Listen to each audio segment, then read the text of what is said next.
अस्सलाम वालेकुम व्यूअर्स, आज हम बहुत ही मज़ेदार सा शीरकुर्मा बनाने वाले हैं जो सबकी पसंदीदा डिश होती है और ईद पर हर घर में बनती है। चलिए शुरू करते हैं। सबसे पहले हमें पैन में 2 चमचे घी के ऐड करने हैं और घी को थोड़ा सा गर्म होने देना है।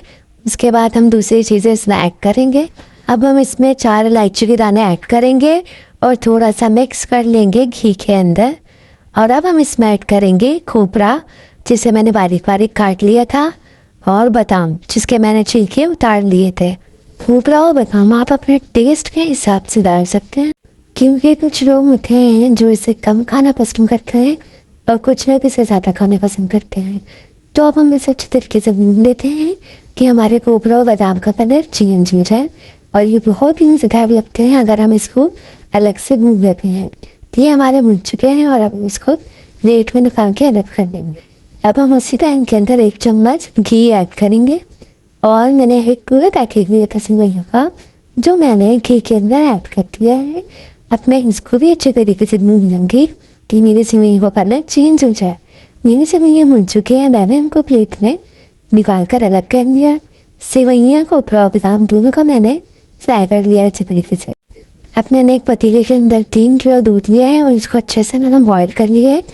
अब इस बॉयल दूध के अंदर मैं अपनी सेवइयाँ ऐड करूँगी और इसको अच्छे से मिक्स करूँगी, अच्छे से पकाऊँगी। दोनों सेवइयों को हमें अच्छे से मिक्स करके रहना है।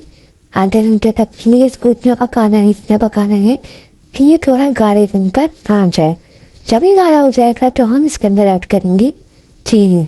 चीनी मैंने आधा किलो ली है, आधा किलो चीनी इसके अंदर ऐड हो चुकी है। अब हम चीनी को घोल लेंगे अपने दूध और सेवइयों के अंदर।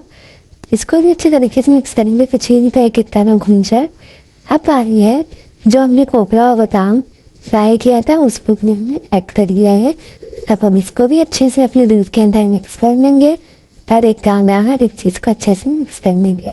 हमारा शीरकुर्मा बनकर बिल्कुल तैयार हो चुका है। देख सकते हैं आप कितना मज़े का ये लग रहा है। अब हम इसको डिश में निकाल लेंगे, क्योंकि मज़ेदार होता है, बहुत ही टेस्टी होता है, सबका फेवरेट होता है।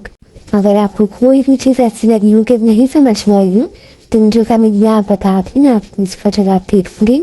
और ये फिर से आप जो देख रहे हैं ये मेरा खोया वाला है। डेकोरेशन के लिए आप कुछ भी यूज़ कर सकते हैं, तो मैंने खोया यूज़ किया है, क्योंकि जब ये मुँह में आता है तो बहुत ही मज़े का टेस्ट लगता है। जल्दी से मेरी वीडियो को लाइक करें, शेयर करें, कमेंट करें, बस सब्सक्राइब करना ना भूलिएगा। मिलते हैं अगली वीडियो में। हाफिज़।